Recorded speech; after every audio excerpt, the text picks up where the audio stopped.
Baik, bismillahirrahmanirrahim. Assalamualaikum warahmatullahi wabarakatuh. Selamat datang teman-teman hukum internasional. Bertemu kembali kita di kelas hukum internasional ini dengan saya Grizelda sebagai dosen pengampu mata kuliah ini. Pada pertemuan kedua kali ini kita akan membahas mengenai sumber-sumber hukum internasional. Pada dasarnya ketika kita berbicara mengenai sumber hukum internasional, kita akan melihat di mana kita bisa menemukan atau di mana kita bisa mendapatkan hukum internasional tersebut. Di pasal 38 ayat 1 Statuta Mahkamah Internasional sudah memberikan wadah apa saja yang menjadi sumber bagi hukum internasional. Setidaknya ada 4 sumber hukum internasional menurut pasal 38 ayat 1 Statuta Mahkamah Internasional. Yang pertama adalah perjanjian internasional. Yang kedua adalah kebiasaan internasional. Yang ketiga adalah prinsip-prinsip hukum umum. Yang keempat, keputusan pengadilan dan pendapat para sarjana. 4 sumber hukum internasional berdasarkan Statuta Mahkamah Internasional inilah yang akan kita bahas secara lebih mendalam. Yang pertama, perjanjian internasional. Perjanjian internasional pada dasarnya memiliki banyak sekali istilah, memiliki banyak sekali nama. Saya yakin teman-teman mungkin sudah familiar dengan istilah traktat, istilah konvensi, istilah piagam, charter, fakta, deklarasi, protokol, agreement, MOU, dan lain sebagainya.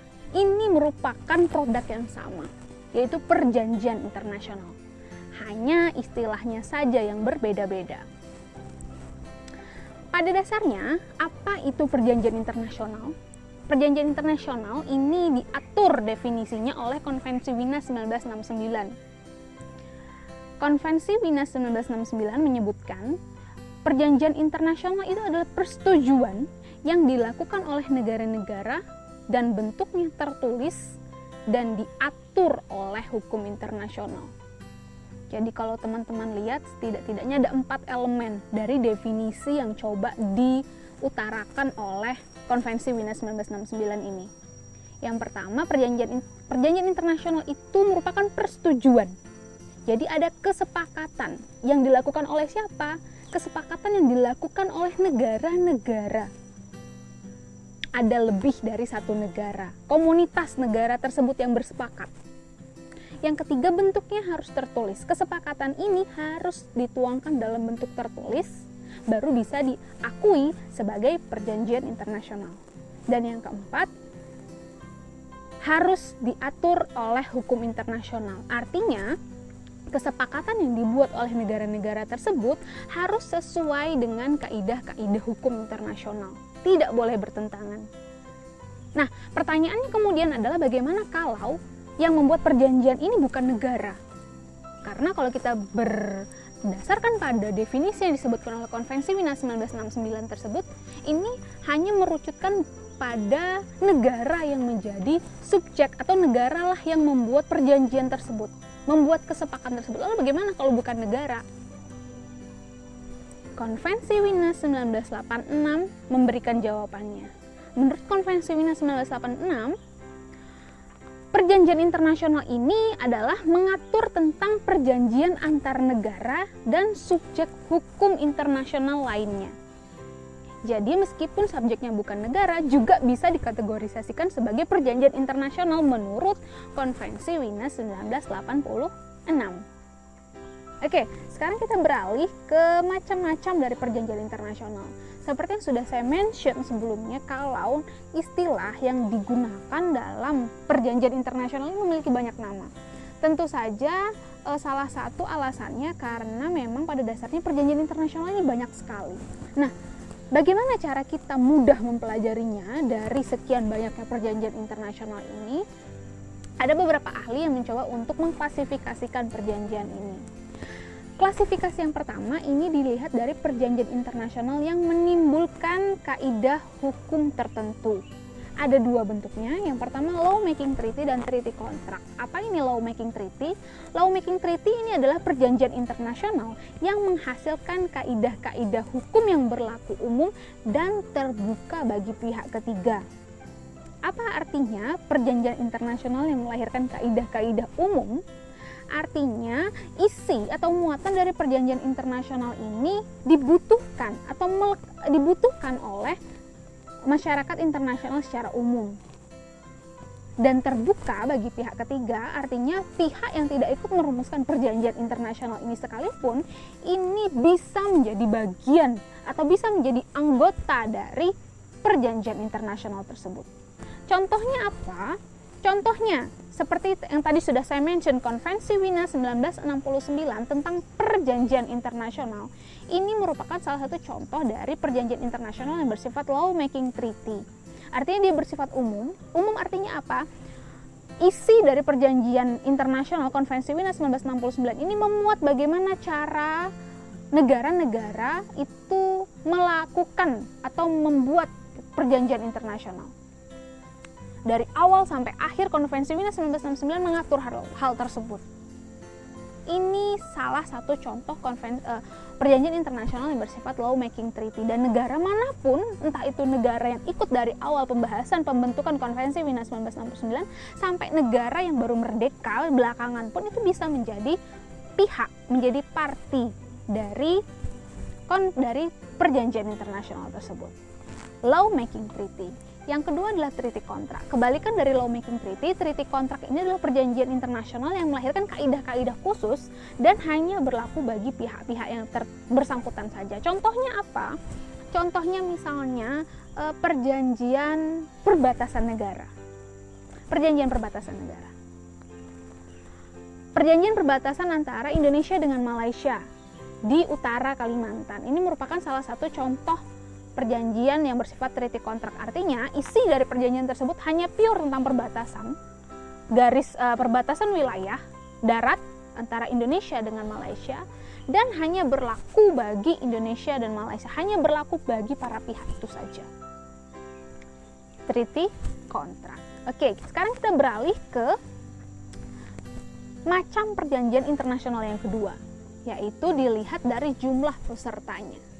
Jika dilihat dari jumlah peserta, maka ada dua kategori dari klasifikasi ini. Yang pertama, perjanjian internasional yang bersifat bilateral. Dua, artinya perjanjian itu dibuat oleh dua negara. Dan multilateral, multi banyak, artinya perjanjian tersebut dihasilkan oleh banyak negara. Macam-macam perjanjian internasional berdasarkan jumlah peserta.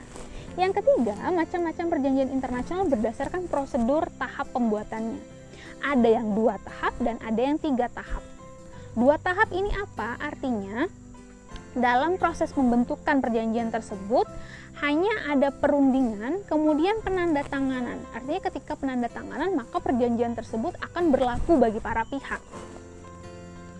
Yang kedua, ada perjanjian yang dilahirkan dengan 3 tahap. 3 tahap ini, yang pertama para subjek negara, pada subjek hukum internasional berkumpul, mereka akan melakukan perundingan. Setelah dirundingkan, mereka akan menandatangani naskah perjanjian tersebut, dan setelah ditandatangani barulah mereka mengesahkan perjanjian tersebut. Biasanya untuk perjanjian-perjanjian yang 2 tahap ini untuk perjanjian-perjanjian yang bersifat treaty contract. Perjanjian khusus, perjanjian yang isinya mengatur hal-hal khusus dan berlaku bagi para pihak tertentu, bagi para pihak itu saja. Itu yang treaty contract. Biasanya dia akan melalui 2 tahap pembentukan. Nah, untuk yang 3 tahap ini biasanya untuk perjanjian-perjanjian yang bersifat law making treaty. Jadi memang untuk perjanjian-perjanjian yang melibatkan banyak negara law making treaty, proses pengesahannya agak lebih panjang. Setelah ditandatangani tidak automatically dia akan disahkan, tapi perlu dibawa lagi ke negara-negaranya, negara asalnya masing-masing. Naskah tersebut setelah ditandatangani, didiskusikan di internal negara tersebut, baru kemudian negara akan memberikan notifikasi tentang pengesahannya. Apakah mereka benar-benar setuju, apakah mereka benar-benar akan mengesahkan perjanjian itu ke dalam negaranya. Klasifikasi yang keempat yaitu berdasarkan jangka berlakunya dari perjanjian internasional tersebut. Dibagi menjadi dua. Yang pertama ditentukan, artinya dalam perjanjian internasional itu dimuat sampai berapa lama perjanjian tersebut berlaku. Bisa 5 tahun, bisa 10 tahun, ini semua tergantung dari kesepakatan para pihak. Yang kedua, yaitu perjanjian yang tidak ditentukan jangka berlakunya. Artinya di dalam perjanjian tersebut tidak dimuat berapa lama perjanjian itu akan bertahan. Jadi semuanya dikembalikan kepada para pihak. Kalau selama perjanjian tersebut masih dibutuhkan, maka dia akan selalu ada, akan tidak pernah kadaluarsa perjanjian tersebut. Itu tadi perjanjian internasional sebagai sumber hukum internasional. Kita beralih ke sumber hukum yang kedua, yaitu kebiasaan internasional. Kebiasaan internasional itu adalah kebiasaan hukum internasional yang diterima sebagai hukum. Pertanyaan kemudian adalah, apakah semua kebiasaan internasional ini bisa dikategorisasikan sebagai sumber hukum internasional? Ada dua syaratnya suatu kebiasaan internasional bisa dianggap sebagai sumber hukum internasional. Yang pertama adalah harus terdapat suatu kebiasaan yang bersifat umum yang dilakukan oleh negara-negara. Artinya apa? Suatu kebiasaan tersebut adalah pola tindakan yang dilakukan oleh negara-negara dan dilakukan secara berulang-ulang. Yang pertama, suatu tindakan yang dilakukan oleh negara-negara dilakukan secara berulang-ulang. Jadi bisa dianggap sebagai suatu kebiasaan yang bersifat umum. Yang kedua, kebiasaan itu harus diterima sebagai hukum. Syarat yang kedua, kebiasaan tersebut harus diterima sebagai hukum. Artinya apa? Tidak ada negara yang keberatan dengan pola tindak yang dilakukan secara berulang-ulang tersebut. Tidak ada negara yang keberatan terhadap kebiasaan tersebut. Ketika suatu kebiasaan internasional memenuhi dua syarat ini, maka kebiasaan tersebut bisa dikategorisasikan sebagai sumber hukum internasional. Sekarang kita beralih ke sumber hukum yang ketiga, yaitu prinsip hukum umum atau General Principle Recognized Civilization. Apa ini? Ini merupakan suatu asas hukum. Asas hukum artinya apa? Merupakan norma hukum yang paling dasar yang tidak bisa dirubah, tidak bisa diabaikan, karenanya dapat berlaku untuk membatalkan suatu traktat atau perjanjian antar negara-negara dalam hal perjanjian tersebut tidak sesuai dengan salah satu prinsip-prinsip hukum umum tersebut. Jadi bisa dibilang ini merupakan norma yang tidak bisa diubah dan tidak boleh diabaikan. Bahkan perjanjian internasional jika bertentangan dengan salah satu norma tersebut, maka perjanjian internasional itu bisa dibatalkan. Oke ya, prinsip-prinsip hukum umum. Dan cakupan dari prinsip-prinsip hukum umum ini tidak hanya terbatas pada hukum internasional saja, tapi juga berlaku di hukum perdata, berlaku di hukum acara, berlaku di hukum pidana, di hukum lingkungan. Jadi memang ketika kita berbicara prinsip hukum umum, maka mereka akan membahas hal-hal yang mencakup keseluruhan dari prinsip-prinsip hukum itu. Contohnya apa? Mungkin teman-teman pernah mendengar asas yang namanya good faith. Di hukum perdata pasti familiar sekali dengan istilah good faith. Tidak hanya di hukum perdata, hukum internasional pun. Artinya apa? Itikat baik. Setiap negara ketika mau melakukan perjanjian internasional harus didasari dengan itikat baik, good faith. Lalu mungkin teman-teman pernah juga mendengar istilah Pacta Sunt Servanda. Apa artinya Pacta Sunt Servanda? Ini adalah perjanjian ini dianggap mengikat, harus mengikat bagi para pihak. Ini juga asas yang kita kenal dalam hukum perdata. Hukum internasional juga demikian. Pacta Sunt Servanda. Nebis in idem, freedom of high seas, kebebasan di laut bebas, dan lain sebagainya. Banyak sekali mungkin asas-asas atau prinsip-prinsip yang sudah teman-teman dapatkan di semester 1. Ini merupakan juga sebagai salah satu sumber dari hukum internasional. Sumber hukum yang keempat adalah putusan pengadilan dan pendapat para sarjana. Ini merupakan sumber hukum subsidiar. Artinya apa? Dibandingkan ketiga sumber hukum sebelumnya, sumber hukum yang keempat ini hanya bersifat tambahan. Misalnya dalam kasus Anglo-Norwegian Fisheries Cases tahun 1952. Jadi di mana putusan pengadilan Norwegia ini memiliki dampak pada perkembangan hukum internasional lanjutan. Nah, untuk pendapat para sarjana contohnya apa? Contohnya adalah pendapatnya Giddel yang mencoba untuk menjelaskan tentang zona tambahan, di mana pada era pembentukan UNCLOS, zona tambahan ini akhirnya dimasukkan sebagai salah satu wilayah bagi negara pantai dalam UNCLOS. Sumber hukum yang terakhir yaitu putusan organisasi internasional.